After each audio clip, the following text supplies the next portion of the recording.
Welcome to the Leadership and Love podcast. We will cover leadership, mindset, personal development, and sales and marketing. You will experience thought-provoking conversations with both nationally and internationally recognized leaders. Our goal is to inspire you and deliver actionable items that you can implement that are going to help you accelerate your growth. Get ready to discover the magic and the power when you lead with love. I'm very, very excited today. I've got a dear friend and just an amazing person all around. It's Kate McGrath. And let me give you a quick intro for Kate. Kate's an independent insurance agent representing Aflac. She's a district sales coordinator, and she works with small businesses, supporting them and their employees with amazing benefits. With more than 20 years of experience, Kate has managed many types of teams, from sales and marketing to customer service, as well as coaching both boys and girls high school volleyball. She is a passionate leader, guiding her teams, whether in business or on the volleyball court, to their ultimate success. I love that sentence, to their ultimate success. She values every relationship. Knowing her personally, I know and have watched her live this. She does value every relationship, as she knows that working with skilled and passionate professionals will provide success for all. She's also the proud mother of two amazing children that she's grown into some perfectly amazing young adults. So Kate, welcome and thanks for being here today. Hi, Louie. Thanks so much for having me. Yeah, it's truly my honor. So I'm really excited because I think this is going to be fascinating. I asked you, and you selected mindset, which is really fascinating to me because, and we might have to do a second episode because of your experience and wisdom in sales. But I'd like to start with mindset. And one of the things I think that's so fascinating about you is that you lead everywhere, right? I mean, you're the single mom who's led these two amazing children. You're this single person who's in a professional career leading a team of salespeople underneath you that's serving small businesses. And if that's not enough, you're a leader in your personal life, coaching volleyball. So what was the first thing you'd like the audience to know about mindset? Well, I've been thinking about this leading up to the podcast. And when I was little, even just as a little kid, I used to think I had superpowers because I would think of something or think about something or think of what could happen or what might happen. And then it would happen. And I used to think I had spiritual power sometimes, and I was just a kid. And so I think that truly mindset, they always say we have 70,000 thoughts in our head in a given day, and the majority of them are negative. So it taught me as a young kid, sometimes I would think negative things and they would come true. And I was like, oh my God, I wished this to happen. And this is a terrible situation. And so it taught me really early on to keep those positive thoughts going, because what you will to happen, what you think is going to happen, a lot of times happens. So take control of your thoughts so that you're really kind of willing yourself into all these wonderful, great things that can happen to you. So that's a great place to start, because one of the things I share with people, like when I speak and do things like that, is I'll ask the room by a show of hands who's had the experience of thinking of somebody and they get a phone call, a text, or an email, and everybody puts their hand up, right? So we all have the power. We're all creating. And one of the things that I did as a little kid, I played trombone in the high school band. I sucked. That's why I ended up on a guitar, because I couldn't blow a trombone to save my life. But one of the things that I would do is, to remember my trombone, I would tell myself, I'd lay in bed at night and I'd say, take your trombone, take your trombone. And I would tell myself whatever I wanted to remember 10 times before I fell asleep. And I'd wake up the next morning and bam, I never forgot my trombone. So you touched on something about positive thoughts, negative thoughts, and it's creating. What would your advice be to our listeners on what they can do to start to manage those things and head their thoughts in the direction they want to create the things they want? Sure.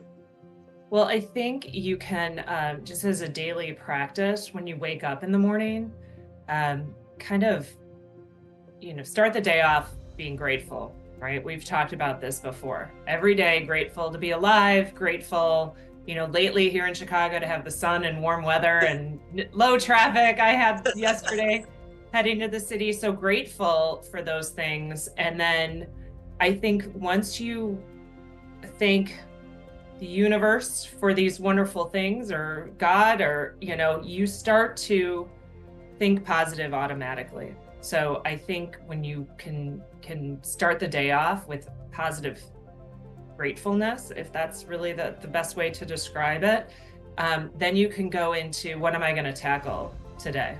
I'm a huge list person. Even when I was going into an office every day, I got up before my kids got up, and the very first thing I did was list out everything I'm doing that day.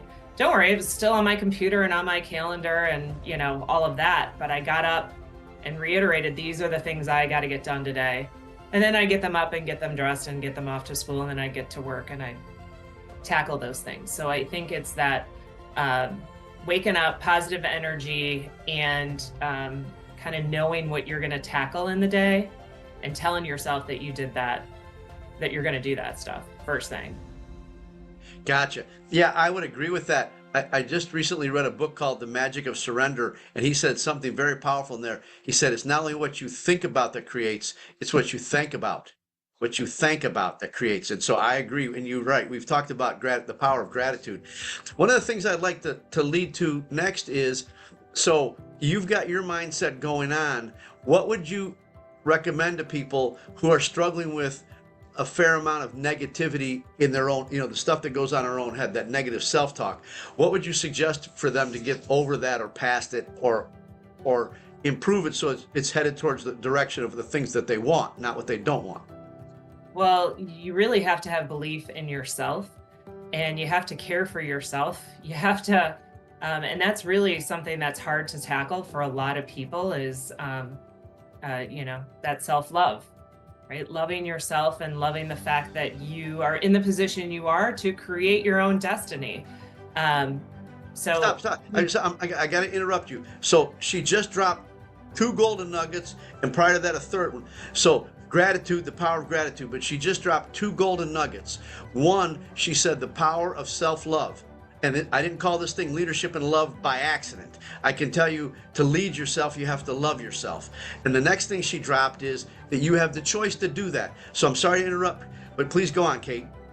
Yeah, it's funny you say that. I always told my kids every day, you have the choice to be happy and the choice to not, right? Every morning. So you can control your mindset. You can control your emotions.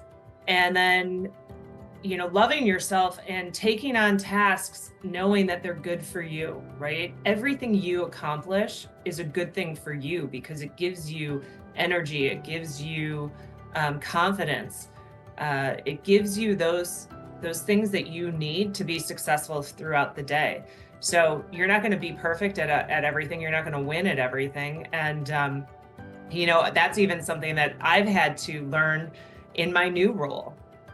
You have to take on so many pitfalls, or no's, or doors slammed in your face, phones hung up on you. And I've been in sales my whole life.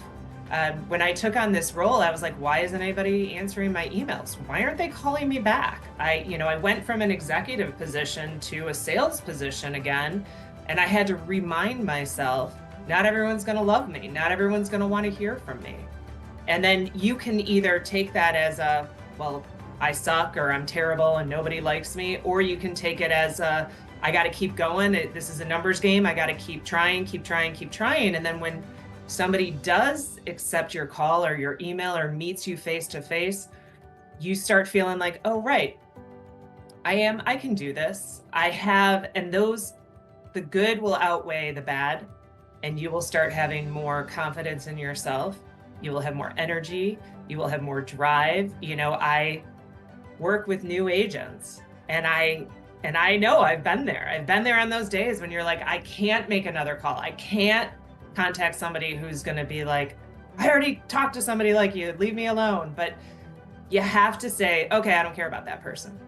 And you start to feel sorry for them a little bit. Like, oh, I feel bad that they're not going to get to work with me because I'm awesome. Right? And you have to almost take that mindset that feel bad for them that they're not going to get the products and the services that you're able to offer them, and just move on to the next one. And then go back to them in 6 months. Every time you get better at something, you create more confidence, you are more passionate about what you're doing, and you can go back to that person and try them again. And if they say no and slam the phone down again, you try them again 6 months later, or you mail them something. It's that you have to get over that hurdle of feeling like, oh, I don't have the confidence, I don't have the skill set, I don't know what I'm doing, to taking every win and just building on it. I always say almost everything is contagious, right? Negative thoughts, contagious. Positive thoughts, contagious. Wins, contagious. I coach volleyball. Missing serves is contagious. All of a sudden, everyone's missing a serve. Getting aces is contagious. Everyone's crushing their serves. So, everything can build on itself. So you have to let the negative go and just ride the wave of all the positive. And you start to think differently. There's that mindset. You start to not even hear the negatives, right? Somebody slams the phone down. You're like, okay, bye. You kind of laugh it off. You're like, oh well, next. You get on to the next thing. And you do that faster and better and faster and better and with more ease every time. So again, Kate, thank you so much. So she just touched on 2 other golden nuggets that I want to make sure that you grasp as your audience members, whether you're listening or watching. One of the things that she just said is persistence. You'll notice she said you keep going, you keep going, you keep going, you keep going.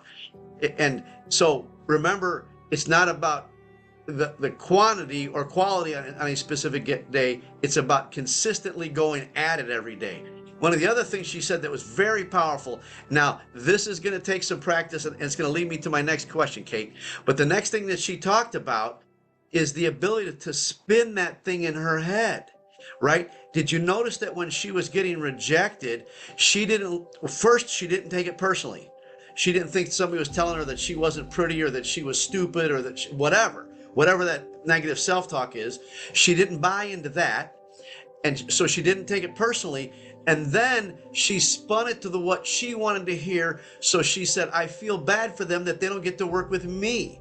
And that's that self-love, right? So that's amazing stuff, Kate. So what I'd like to share, if you would, let's start with, what do you do? What are your practices and habits for self-love to help your mindset and your self-esteem to take care of you? So, you gave me that question up front, and I had to think about like, what do I do for self-love?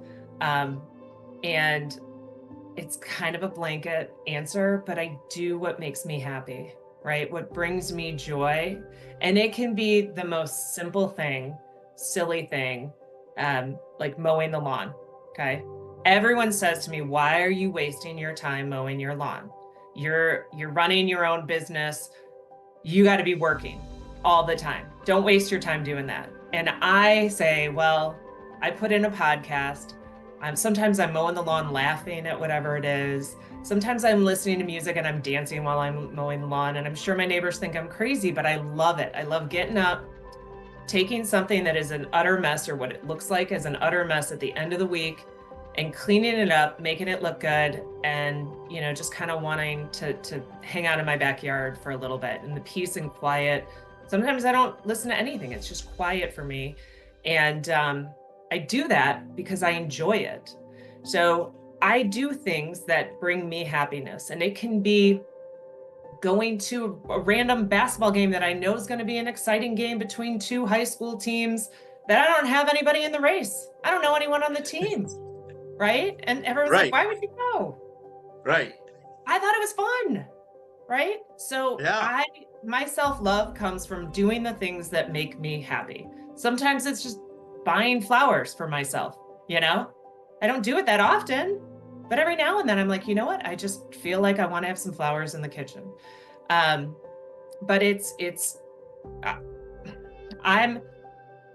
sometimes I tell people I live large, but I do the things that bring me joy. So I go to visit my kids. I'm going to see my daughter this weekend. That will bring me so much joy to spend a weekend to do that, right? I don't care what it costs in the moment. I do those things that bring me joy. And what you have to figure out what those things are for you. It may be sitting down and reading a book and and taking the time out of your busy schedule to do that. But everybody needs to find what brings them joy and do it without caring what other people think, right? Without a doubt. And so I'd like to, you're on fire, Kate. I knew this was going to go all kinds of really cool places. So one of the things I'd like to share with the audience is Kate said another, and this one's a gold mine, right? This is the main vein. You want to really tap into this. Have fun every day. I tell people, if you're not having fun every day, this thing called life is precious and it's short. So, and I love what Kate said. So I'd like to give everybody something to do today before the end of the day. I want you to make 2 lists. I want you to make a list of the things that you love to do, much like Kate talked about. I've got a friend of mine that she loves to cut the grass too, and she loves to do it barefoot. But I'd like you to make 2 lists today. I'd like you to make a list of the things that are fun for you that don't take any money. And that could be sitting and reading a book. That could be sitting in the yard, walking in the grass barefoot. One of my things I love to do, probably costs money, but it's not huge, but I love to take a hot shower until it runs out of hot water. I mean, that's relaxing to me. It's meditative, really enjoy it. And then the second list is things that you love to do that it's going to cost you money it's going to cost you something, right? You have to spend time or money to make those things happen. But at that point, you've got 2 lists, and not having money is not an excuse not to have fun. Because like Kate said, and again, this is a gold mine here, is that you can do stuff that's fun that doesn't take any money. And often, for me, and Kate, you may be able to speak to this too, often those things are some of the most fun that you can have because you're not spending a lot of money, and it just simultaneously breaks into some really good times. The next question I'd like to lead into is, as a leader, both in business for your sales teams that you're building, and as a volleyball coach, and you're a prior player as well, what would you suggest to our listeners as a leader to help the people that we're leading change or become aware of their mindset? Well, I think a lot of times you can help guide them by example, right? If you show up every day and you're like, isn't it an awesome day, even though it's like a blizzard outside or whatever? I mean, we have our market leader for Aflac here, Joanna Rockwell. She's amazing. And she would have these Friday morning meetings at 7 a.m, and everyone's half awake, and she's listing off what everyone did for the week. And then she's like, all right, guys, go out there. Today is a great day to market, right? To get out in the field. It could be a blizzard out. And then some days she'll be like, today's really a good day because it's sunny and it's 70 to get out there. But even, so if you lead by the energy, by the positivity, it will, like I said, it's contagious, right? It will bleed off into your team, your staff. To steal a phrase from Ted Lasso, with my volleyball players, I always said, be a goldfish, right? Let it go. Let the last 5 seconds go. You have a memory of 5 seconds. That's key to volleyball. Volleyball is a game of errors. And the team that wins is the team that makes fewer errors and comes together, but you got to forget it. You got to forget it. You can't be perfect. You got to forget it and move on to the next thing. But I think, teaching them positivity, right? Like just constant positivity, finding the people too around you that you work with that are positive, right? Energy builds excitement. You definitely will have negative people that you work with in your life, on your team, and you've got to kind of push them out and suck in all the energy from the positive ones. I know we've talked about this before too. I love talking to people who give me energy. And there are certainly people who take energy, right?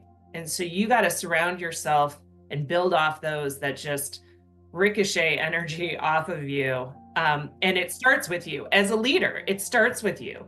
When I was on an executive team for a company, and we would meet, the leadership team would meet, I would tell them they have a moral obligation to be positive and happy every day that they come to work. And some of them would laugh at me, and I could tell you they were never 100% positive. But I would say you have an obligation. You have a team. If you work for yourself, fine. I don't care if you're positive with yourself or not, but you have a team. So every morning you have to come in and you have to say, today's a great day. Let's knock this out of the park, right? Like, let's just do our job and do it well. And I'm here to support you, and I'm here to give you whatever tools you need to be successful. But we're going to rock this day. This is going to be an awesome day. And if you can't, as a leader, show up and do that, then you're either not in the right position, or you need to take the day off and do some self-love and get yourself back to having that positive energy, right? So as a leader, you got to lead by example. You got to just permeate just tons of energy and excitement about what you do. And if you're a leader who loves what you do, which I hope you are, because why are you in this position if you don't love what you do? And that goes back to the leadership and love. But if you are not in love with what you're doing, it's going to be hard for you to have that energy. So find what you love, do what you love, and then lead with the energy and the positivity that you get from just being a part of whatever organization it is, or doing whatever it is you're doing. So again, you're on fire. So she shared something really powerful right there. And they've actually done research, and nobody has a bigger impact on a team than the leader, with that positive mental attitude, the morale, all those kinds of things. So she's hitting the nail on the head, where you need to realize if you're walking in, everybody's going to hang on your mood. If you walk in down in the dumps, it's going to spread like wildfire. And you keep using the word contagious, and that's a great word because it's true, Kate. It's contagious. We're all contagious. The other thing you talked about was people that are positive and negative, and it's one of the reasons why you and I kind of hit it off right off the bat. And so what I'd like you to share is, what would your advice and coaching be to somebody? So there's somebody on their team. At what point do you try and coach them up?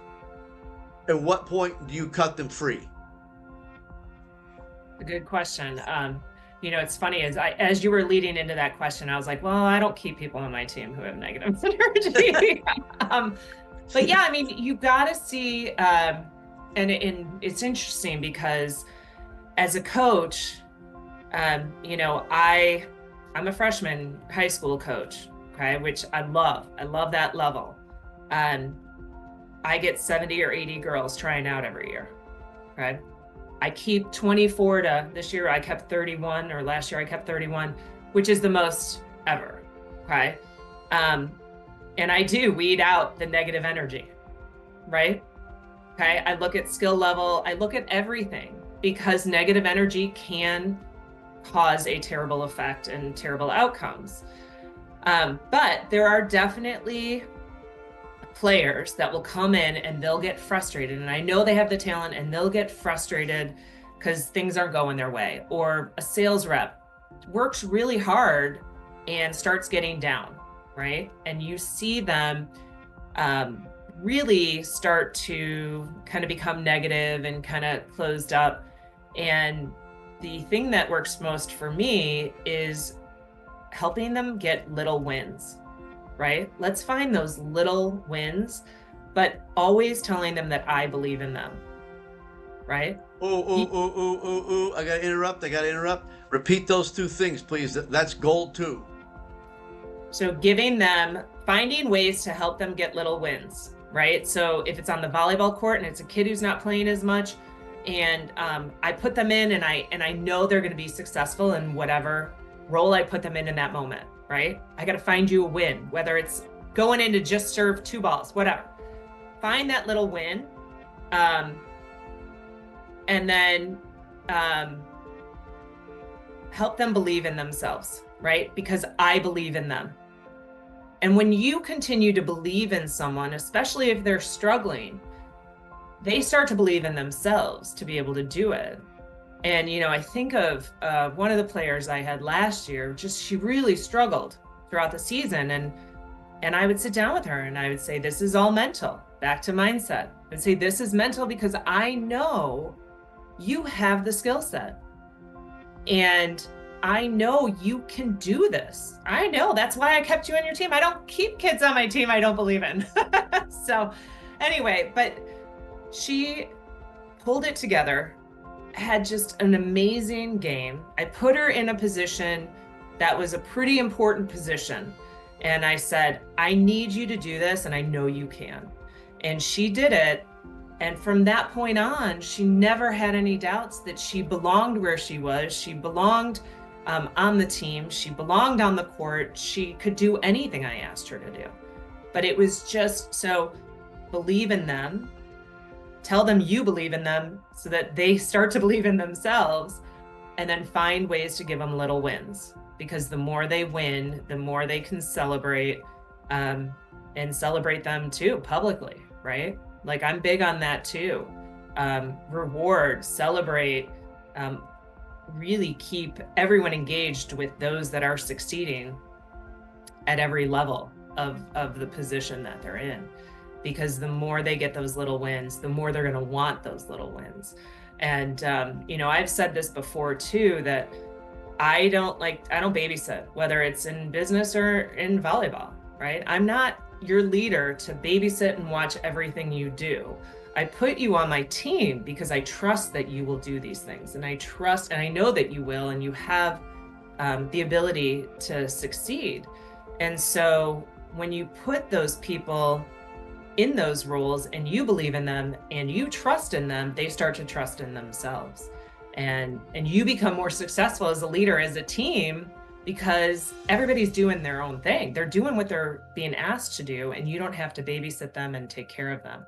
But every now and then you do have to get them over some hurdles, and it's kind of fun to do it. It's kind of a little challenge in there.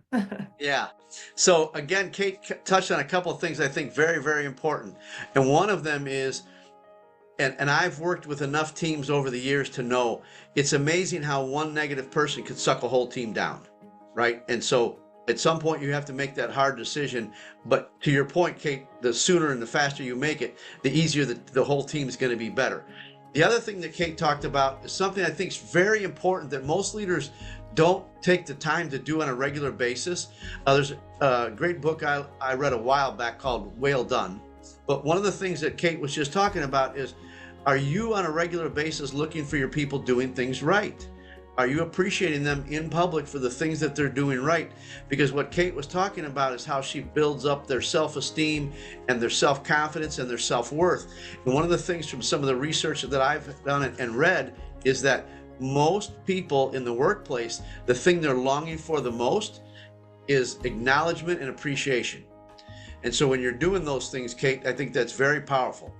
One of the things I think that's also very interesting that you touched on is when you have that person, is there something specific you'd like to share with our listeners about how you kind of approach them? Because it's not the same with every player, right? Some players, like if you got a Michael Jordan, that's a whole different approach to what you got to appreciate and do with him versus somebody that's, maybe like a Ron Harper. So could you talk about that a little bit? Well, definitely as a leader, you do need to know how to approach each individual. And I learned that early on when I was in college playing volleyball. My coach sat me down and I was a freshman, and she said, how do you want me to coach you? Do you want me to yell at you and get in your face and, all of that? Or, and it was so funny. I was taken aback by it because I was like, well, I don't know. Nobody's ever asked me that before. Right. And then I had to think, I was like, what do I want? Well, I don't need you yelling at me. I'm a grown up. I'm an adult. I can talk to me. Right. Tell me. So you have to know what motivates each person. And there are those people that, they want you to get in your face. Right. They want it to be a hard, hey, suck it up. Let's go. Let's do this. You got to fix X, Y, and Z, And then there are those people that really need to kind of, you almost, this is not going to sound right, so I don't think I'm going to actually say it, but you almost need to alter their mindset in kind of a different way and a different demeanor, but you have to talk to them, right? I'm also very big on full transparency and checking in with whether it's my 14-year-old player or my 40-year-old agent, right? Like checking in with your team.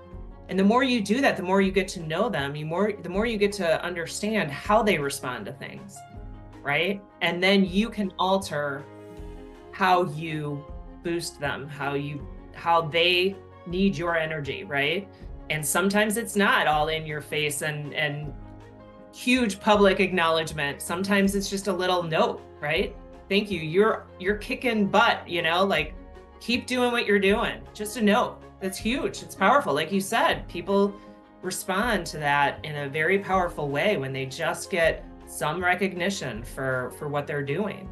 But it is critical to know how, sometimes, and I'm trying to think of where we did this, but I once did an exercise, and it was a leadership program, and it was you had to ask everyone on your team what was a reward to them. It could be a cup of coffee. It could be, if you did X, Y, and Z, what would be a great reward for you? And just to see the difference in what everybody would like. It's the same thing for motivating, right? Try to figure out what motivates them and what they want in recognition, because it's going to be different. It's going to be different. I have one sales rep who I used to have, and I'm trying to get him back. He just crazy energy, right? Big guy, loud, funny. He wants you to do cartwheels across the company 70 times to let everyone know he got a big sale, right? And he'll do a dance and he'll put music on and it'll be a big to-do. And he'll do that for anyone, right? Anyone in the company. But he is loud energy.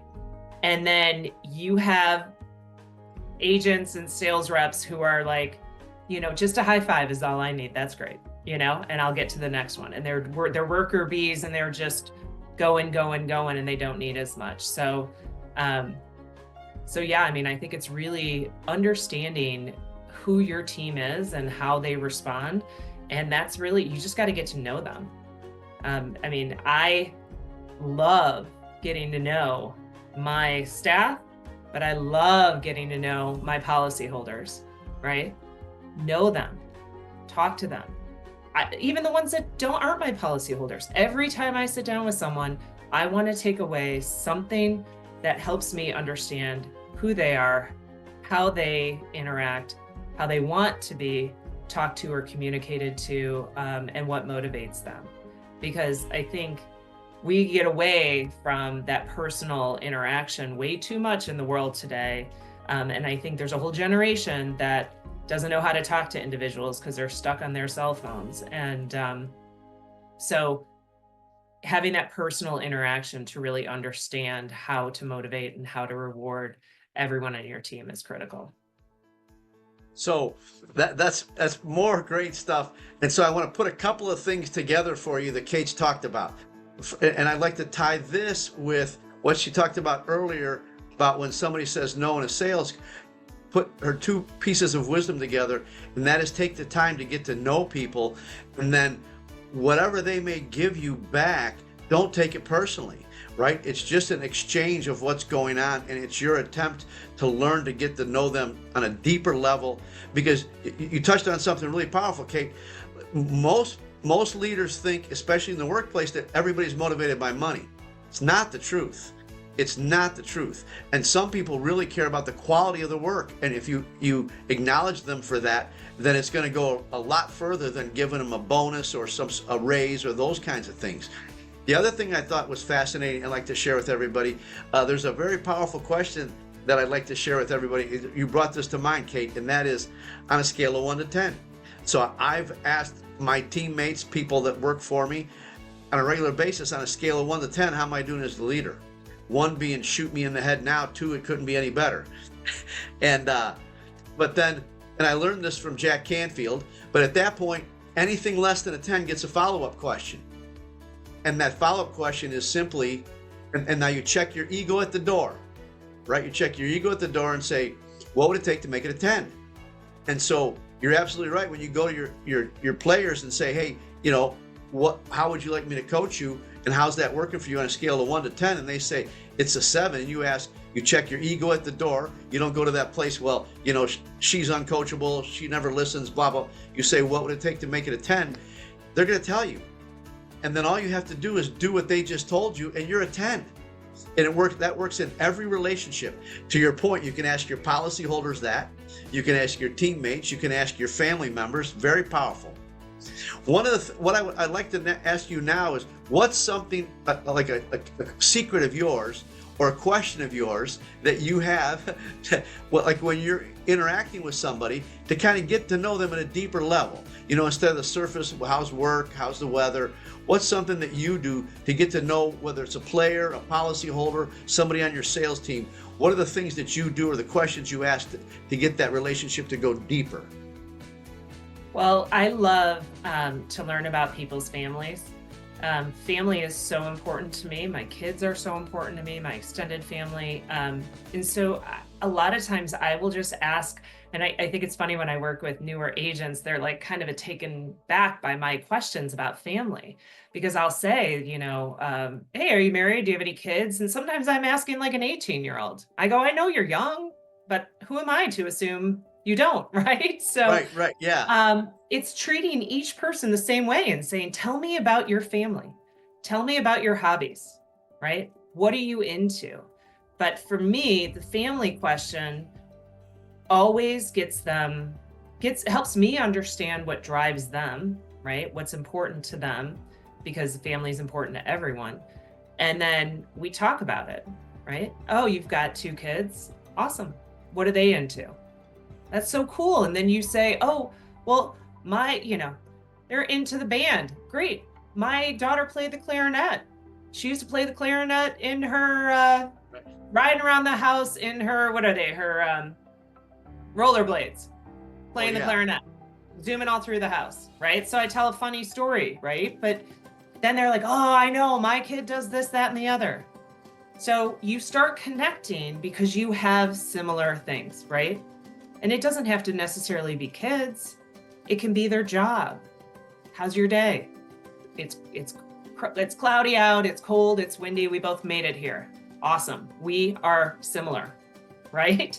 So It's connecting to every single person, whether it's an agent that works with me, or a policyholder, or a business owner, or an athlete. Understanding the connections that we have, because we all have them. There are ways that we can connect. And then, oh no, did I just check off one more box for you there? Go ahead, keep going. I got something to add to this. I'm going to ice the cake here in a minute. We all connect in many different ways. And until we start talking to people till we start getting to know them, we don't know how we connect. And then, it always leads to, oh my gosh, we grew up in the same town, or we went to the same school, or I know someone that I mean, that 6 degrees of separation truly exists. It leads to a bond and of a relationship that could go anywhere. And it doesn't mean, like I said, it doesn't mean that, oh, you closed the sale, right? It doesn't mean that. It means you just built a relationship, and it can change your life. It can alter your day. It can change what you were planning to do tomorrow.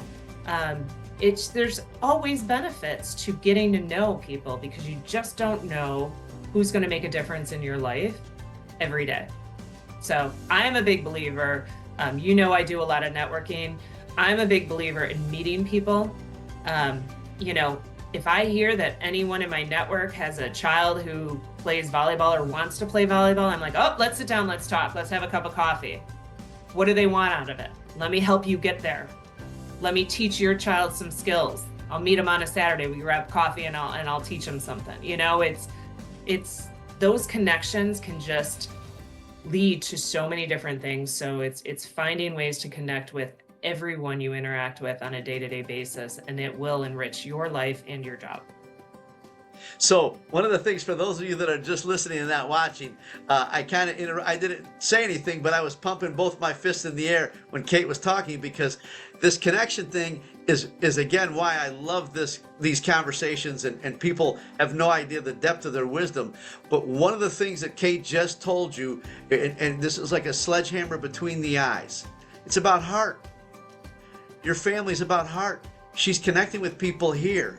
For those of you, again, just listening and not watching, I got both my hands on my heart. She's not going after their head, the thing between their ears. She's connecting on a heart level. Who do they care about? Who do they love? Who are they passionate about? Who are the passion those people have? Because you're right, Kate, when you start talking about people and their kids, and you get on the things that kids have accomplished, people light up, right? And they could talk for hours. But then to Kate's point, you have that connection. So, Kate, is there anything that I haven't asked you that you'd like to talk about or share with the audience? Oh gosh, I don't know. I think I shared a lot. So, so I'd like to touch on one other thing that I know about, Kate, that I'd like you to talk about. And so another great way to be able to connect is to read, right? So then you've got a little something to say about any topic. Will you talk a little bit about how often do you read? What do you read? Why do you read? Sure. I am not the best reader. I will be honest about that. So I do enjoy reading some of the business books, some of the leadership books, any of the books that there was. Oh God, hold on, it's sitting on my bookshelf right here. But I was just reading, and it's about how the military would lead, right? And how crucial that is, because if something goes wrong, somebody dies, right? And so leadership books are amazing. I read sports books, and then I read a ton of articles. I do. I'm constantly trying to stay in touch with things that are important to my career, but I'm passionate about my career, so those are things that are important to me, and that's health in this country, sports, and I do a lot of research because I'm always trying to figure out better ways to coach, better ways to lead. And, I'm curious. So I'm constantly learning. And I think as a leader, you have to constantly learn too, because the world is changing faster than, we can even, you were teaching me things before too that I'd never used. So, we're in this whole new technology world too. So it's just, anything that brings you joy, read, and anything that teaches you something, which there's so many books out there for leadership, business, sales, coaching, you name it. I'm the worst at reading though, because I have a million books and I've read the first 100 pages of all of them. And then I'm like, okay, this one just came up, but still read and learn. It's crucial to growing for sure. So yeah, I would agree with that. And even if you read the first 100 pages, there's something out. Somebody told me the analogy. It was like putting your hand in a jar of honey, right? Something's going to stick, even if it's 100 pages. Something's going to stick on the way out. You touched on something that just came back to mind, and I'd like you to speak on it. And that is a leader, you have to love what you're doing. What would your advice be, or your coaching be, to somebody that's in a position, either whether they're leading a company in a managerial position or in a job or on a team of some sort, and they're not loving it? What would your advice be to them? I would tell them to find something they love, truly. I know a lot of people who maybe in a job that they don't love, or it wasn't, their dream job, it wasn't what they thought they were going to end up doing, but they got, we all take jobs to get us going, right? And then they get stuck in those jobs because they work hard, they do a nice job, and then they get a raise. And then they're like, oh, that's kind of nice, I'm going to stay. And then they get another raise. And they're just going through the motions.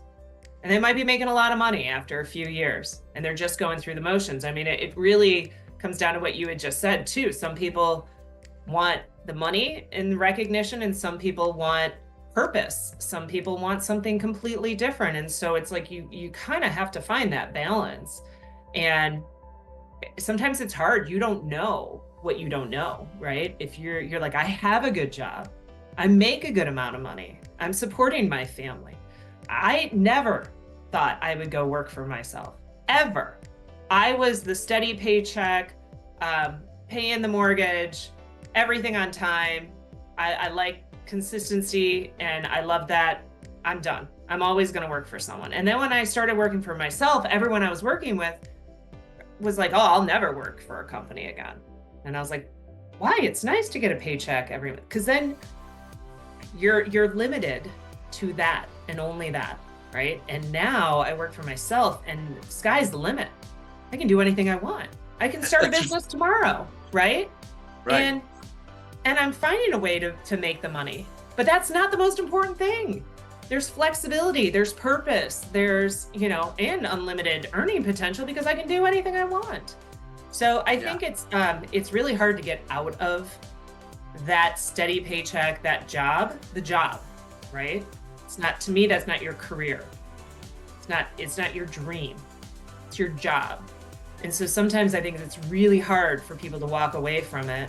I recruit agents, I recruit salespeople, and they'll be like, I need to make $200,000 a year. And I'll say, I'm not trying to make you money. I'm trying to create a dream job for you where you become wealthy doing something you love and working for yourself. That's what I want for you. And you may not see it right away. Trust me, I didn't see it right away either.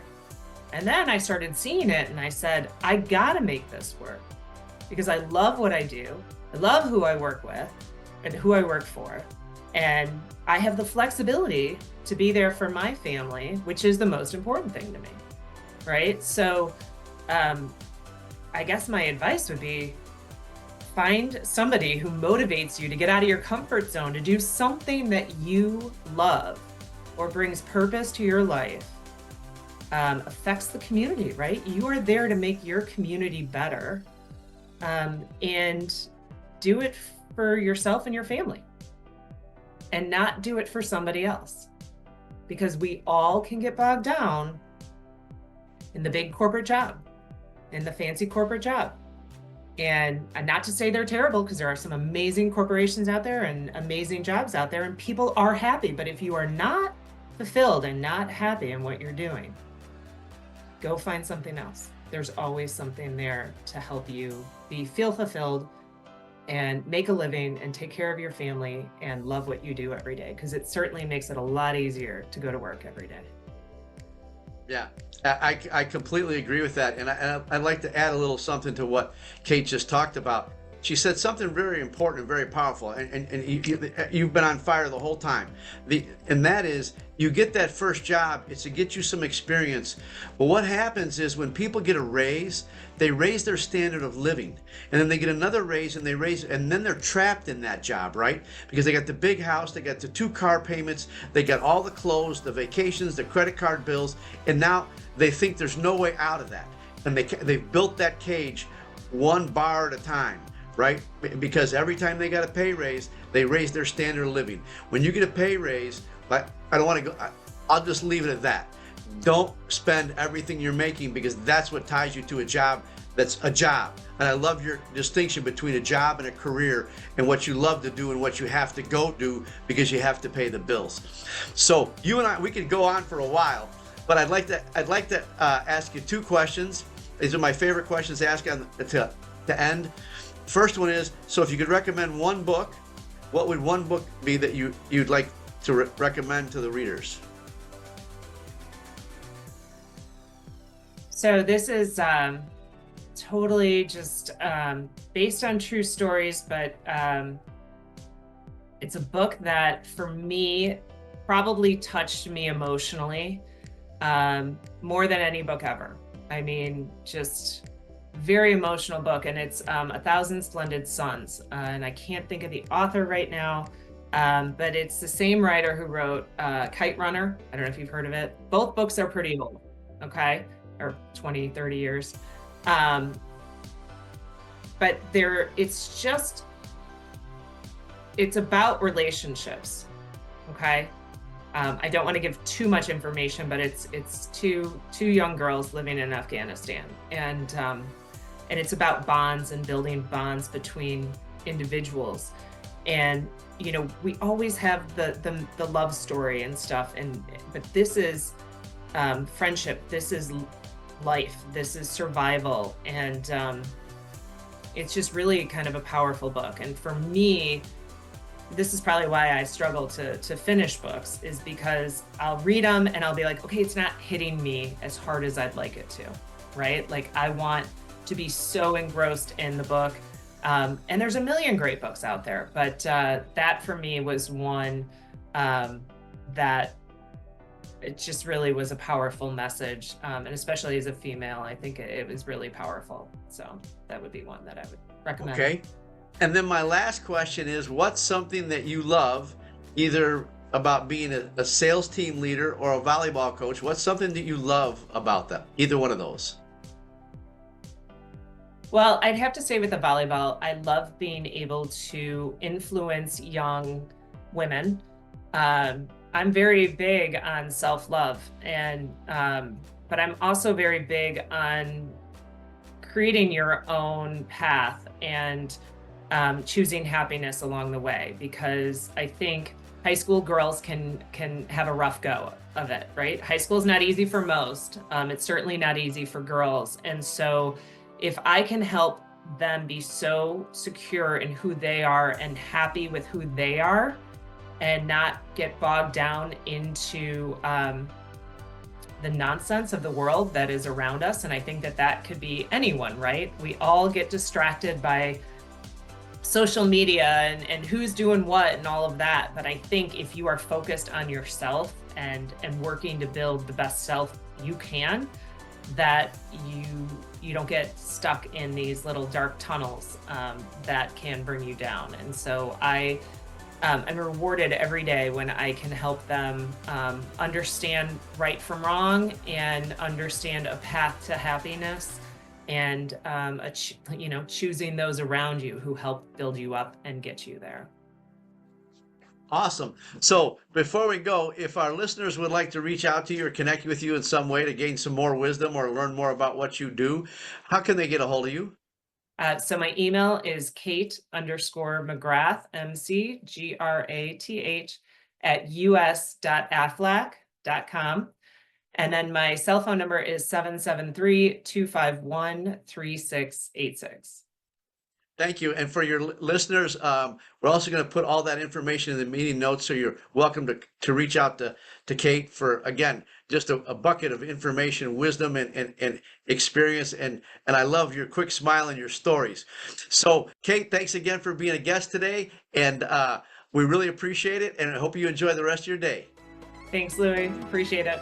Thanks again for joining us and listening to this episode of Leadership and Love. I would like to challenge you to ask yourself, what's one thing that you heard today that you can implement immediately to improve your leadership and accelerate your growth? If you've gotten value out of this episode or learned something that you can implement today, we'd ask that you please share it with those that you care about. Our goal is to create more leaders who are leading with love.